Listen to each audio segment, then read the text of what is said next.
জন্য যখন কাউকে আটকা হয় তাকে তো আদর করা হয় না।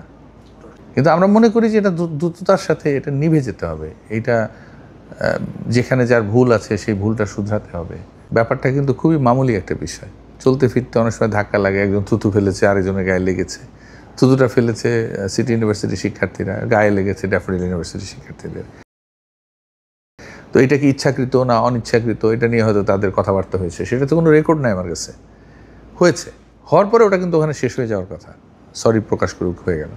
কিন্তু ঘটনা শুরু হয়েছে, তারপরে সেই ঘটনাকে কেন্দ্র করে সিটি ইউনিভার্সিটির শিক্ষার্থীরা দল বেঁধে তাদের ব্যাচেলর প্যারাডাইস নামে একটা আছে, হোস্টেলের মতো আর কি, প্রাইভেট হোস্টেল, সেইখানে এসে তারা করেছে কী করেছে সেটা তো আপনারা নিউজ ফুটেজে দেখেছেন। তো তার মানে এইটা হওয়ার পরে কী হয়েছে, ছাত্ররা অ্যানয়েড হয়ে গেছে রাতের বেলা। এবং এর মধ্যে কিন্তু আমাদের ইউনিভার্সিটি প্রক্টর আল্লায়ার স্যার সিটি ইউনিভার্সিটি প্রক্টরের সাথে কথা বলেছে, আরও অন্য যারা সংশ্লিষ্ট, যে আপনারা একটু আসেন, আমরা ছাত্রদের সামনাসামনি একটু কথা বলি, তাহলে এটা গড়াবে না। ওনারা কিন্তু কেউ আসেননি, ওনারা কিন্তু ভোর হওয়ার পরে সবাই আসছে, কারণ হয়তো ঢাকায় থাকেন, দূরে থাকেন, আসতে পারেননি। তো এখন এই জায়গাটা যখন ঘটেছে তখন কি হয়েছে, ছাত্রছাত্রীরা অ্যানয়েড হয়েছে, তারা রাতের অন্ধকারে কে কোথায় আছে না, পরে খবর গেছে তাদের কাছে যে তোমাদের ছাত্রদের তারা আটক আছে। সেইগুলিকে কেন্দ্র করে কিন্তু এই এত বড় একটা ঘটে গেল। এখন যা ঘটলো ঘটেছে ভাই, এখন দিনের আলোতে আমরা তো সমাধান চাই। সমাধানটা কি? সমাধানটা হচ্ছে আলোচনার মাধ্যমে যার ভুল ত্রুটি যা কিছু আছে, ওখানে শিক্ষার্থীরা গিয়ে যদি করে থাকে সেটার ভিডিও ফুটেজ তাদের কাছে আছে, সেগুলো দেখে আমরা তো এখন বের করতে পারি সবই কিছু। কিন্তু 3 জনের অবস্থা খুবই খারাপ হতে তাদেরকে কিন্তু হসপিটালাইজড করা হয়েছে। তখন এই হসপিটালাইজড তারাই করেছে, এবং এরপরে যদি আল্লাহ না করুক আরও কিছু ঘটে, সেই দায়িত্ব তো তাদেরকে নিতে হবে। এরকম একটা পরিস্থিতি তৈরি করার আমি তো কোনো যুক্তি খুঁজে পাচ্ছি না। আমাদের ভাইস চ্যান্সেলর ওনাদের ভাইস চ্যান্সেলরের সাথে কথা বলেছেন, আমি নিজে প্রভিসি স্যারের সাথে কথা বলেছি। আমাদের কথা একটাই, সেটা হলো আমাদের সমাধান করতে হবে, আমাদের থামতে হবে। এই মুহূর্তে আমরা আসলে আমাদের যে শতাধিক শিক্ষার্থী আহত, তাদের চিকিৎসা নিয়ে ব্যস্ত আছি। আপনারাও কিন্তু মিডিয়া কর্মীরা দেখেছেন যে তারা গিয়ে ওখানে অপদস্থ হচ্ছে, কোনো কথাই শুনছে না।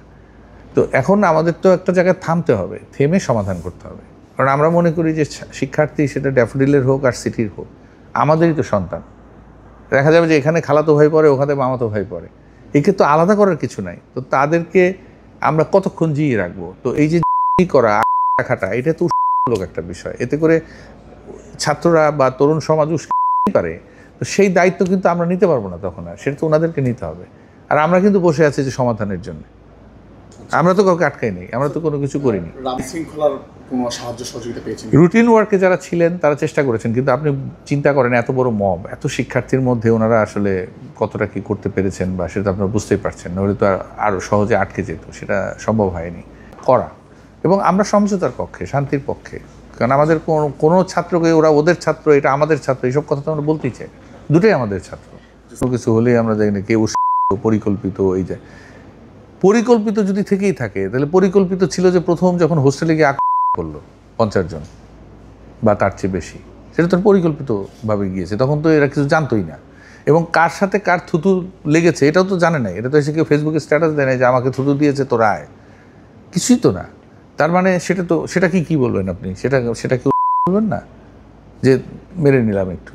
তারপরে যখন রেসপন্স হচ্ছে, প্রত্যেকটা ক্রিয়ার একটা সমান বিপরীত প্রতিক্রিয়া আছে না? তো প্রতিক্রিয়া যখন হতে থাকবে, আপনি কোনটাকে মূলক বলবেন, প্রতিক্রিয়ামূলক। তাদেরকে যখন ইয়েতে করেছে ওই ধরনের শস্ত্রের কথা তারাও বলেছে, আপনি ওদের সাথে কথা বলেন। আসলে শিক্ষার্থীরা কি অন করে কিনা আসলে সেটাকে আমি বলতে পারবো? সেটা গোয়েন্দা সংস্থা বলতে পারবে, আপনারা বলতে পারবেন যারা এগুলো দেখেন।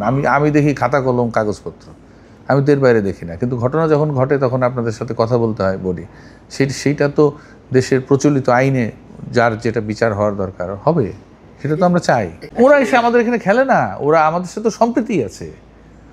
এটা তো এই সমস্ত জিনিস তো খুব বেশি মানুষের দ্বারা হয় না, অল্প কিছু মানুষের দ্বারা হয়, অন্যরা জড়িয়ে পড়ে, তাই না? এই তো।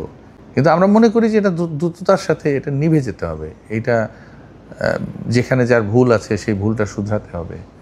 এটা তো কোনো সমাধান না। আমি আপনাকে রাখবো, আপনি আমাকে রাখবেন, আমি আপনাকে করবো, আপনি আমাকে করবেন, এটা তো হতে পারে না। আমরা সারাদিন ক্যাম্পাসে বসে আছি, আমাদের ভিসি স্যার সহ আমাদের বিভিন্ন পর্যায়ের লোক দফায় দফায় সেখানে যাচ্ছে না? আমরা তো যাচ্ছি।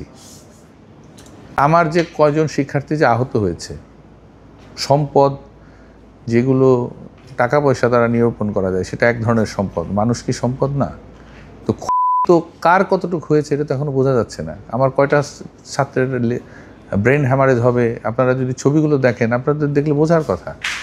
আর দেখে যখন কাউকে করা হয় জন্য যখন কাউকে রাখা হয় তাকে তো আদর করা হয় না। তো সেটা হিসাব হবে না? হিসাব হলে তো সবই হতে হবে। এবং মানুষের যদি পরিবহনের বেশি হয় সেটা তো বিচার করবে, সেটার বিচার হবে, সেটা সবারই হবে। সেটা শুধুমাত্র ড্যাফোডিলের হবে কেন, সিটি ইউনিভার্সিটির হবে, আমারও বিচার হবে যদি আমি কোনো উল্টাপাল্টা কথা বলি।